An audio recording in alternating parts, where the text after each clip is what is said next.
Welcome, I am Ava, and this is WNBA Trending. Today's top story has taken the basketball world by surprise. Sophie Cunningham, one of the most passionate and vocal players in the WNBA, has reportedly left Indiana and made the unexpected decision to distance herself from rookie star Caitlin Clark. This move has sent shockwaves through fans, analysts, and players across the league. What happened between these two? And what does it mean for the Indiana Fever moving forward? Tonight, we break down the details behind Sophie Cunningham's surprising decision and what's truly happening inside the Fever locker room. The Indiana Fever entered the season with high expectations after drafting Caitlin Clark, one of the most celebrated college players in history. Her arrival brought massive attention, ticket sales, and viewership numbers the league had never seen before. The Clark effect became real. From sold-out arenas to national headlines, Caitlin quickly transformed the Fever from a rebuilding team into a cultural phenomenon. But behind the excitement, something was brewing. Team chemistry, leadership dynamics, and locker room relationships were quietly being tested. And in the middle of it all was Sophie Cunningham. Cunningham joined Indiana with a reputation for grit, intensity, and veteran leadership.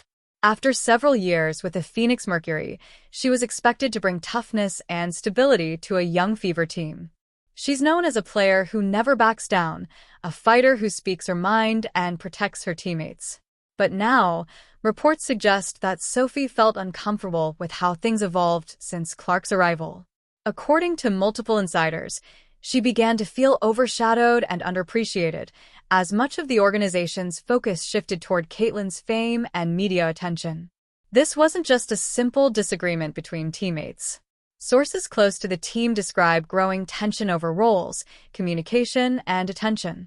While Clark quickly became the face of the franchise, appearing in every major interview, ad campaign, and press conference, veterans like Cunningham reportedly felt sidelined. One team insider stated, "The energy shifted completely. Suddenly, everything was about Caitlin. Everyone else was trying to adjust, but not everyone felt comfortable." Sophie's decision to distance herself didn't come overnight. Observers began to notice subtle signs weeks earlier. On social media, she stopped interacting with posts related to Clark and the Fever's promotional content featuring her. During press conferences, she appeared reserved when questions centered around Clark. And most notably, she made revealing comments on her podcast, admitting that when a generational talent enters a team, they often get to take control of how things are run. That statement caught everyone's attention. While Sophie didn't directly criticize Caitlin, the implication was clear. The rookie's influence within the organization was larger than most people realized. For many fans, that was a confirmation of what they already suspected, that the Fever, like much of the league, was now revolving around Clark. Caitlin Clark's rise has been meteoric. She is the kind of player who changes everything from attendance numbers to television ratings. The WNBA has benefited tremendously from her popularity. But such immense spotlight comes with side effects. Not every player can easily adapt to that kind of shift. For veterans who have spent years grinding for recognition, the sudden arrival of a media superstar can create complicated emotions. Some see it as a blessing for the league, while others see it as an imbalance that threatens team chemistry. Cunningham's decision to step away may reflect that imbalance. Those who know Sophie describe her as fiercely loyal, but also independent. She values fairness, respect, and authenticity above all. When those values are tested, she tends to act decisively. Her move to distance herself from Caitlin may not be about personal dislike, but about reclaiming her own voice and identity within a team that has suddenly become the center of media frenzy. Meanwhile, fans have taken sides. Some argue that Sophie should have embraced Caitlin's popularity as a positive force for the league.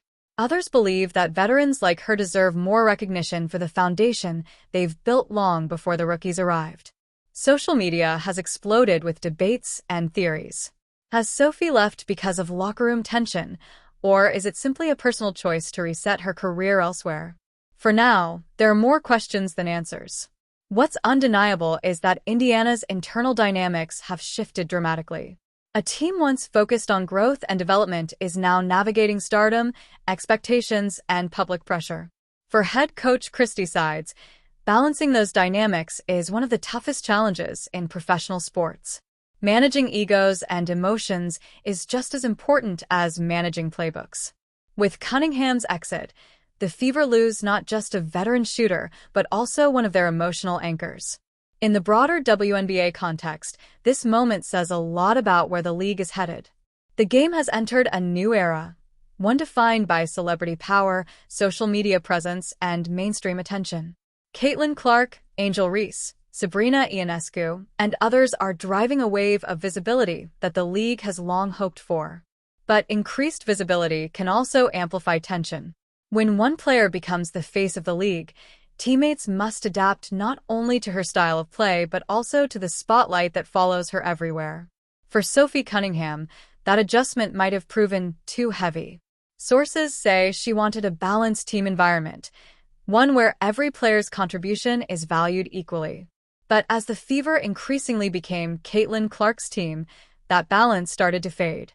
Even during practice sessions and team events, the energy was centered on Caitlin, from fans gathering outside to media requesting one-on-one interviews.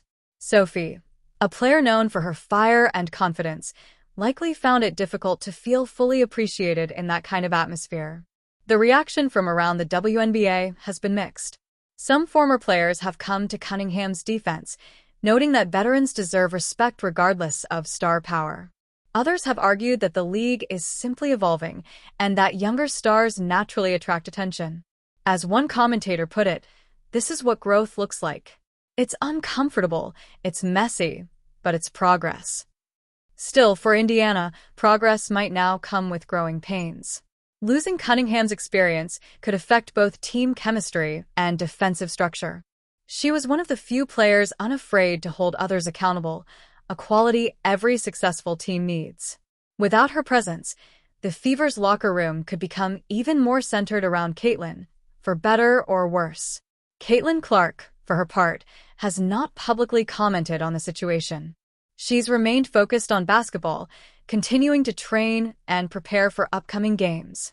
Those close to her say she's aware of the chatter, but prefers to let her play do the talking. Clark has faced enormous scrutiny since day one, and this latest development adds another layer to the pressure she already carries. For a rookie to manage not only performance expectations, but also off-court dynamics with veteran teammates is no small task. This situation also raises deeper questions about leadership. What does it mean to be a leader in a modern sports team filled with diverse personalities and backgrounds? Should leadership automatically belong to the best player, or does it belong to those who've earned it over years of service? Sophie Cunningham represents the traditional model: hard work, loyalty, and seniority. Caitlin Clark represents the new era: talent-driven leadership supported by fame and influence.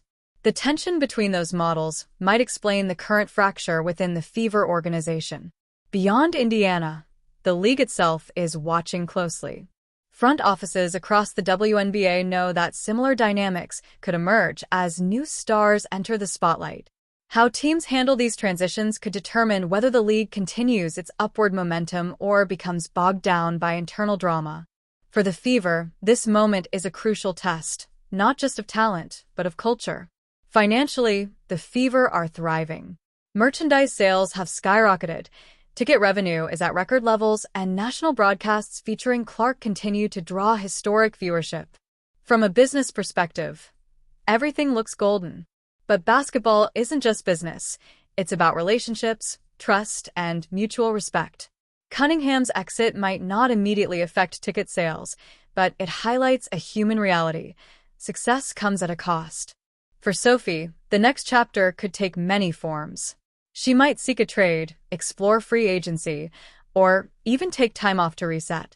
What's clear is that she wants to control her narrative, not be seen as merely a supporting character in someone else's story. That kind of independence has defined her career since her college days at Missouri, where she played with heart, energy, and unshakable belief in herself. That same fire now fuels her decision to step away from the shadow of Caitlin Clark. In the eyes of fans, this is both a sad and fascinating story. Sad, because it represents a loss for a team that showed promise. Fascinating, because it exposes the growing pains of a league transforming before our eyes. As one analyst put it, this is what happens when the WNBA finally reaches the mainstream. The stakes are higher, the lights are brighter, and every relationship is under the microscope.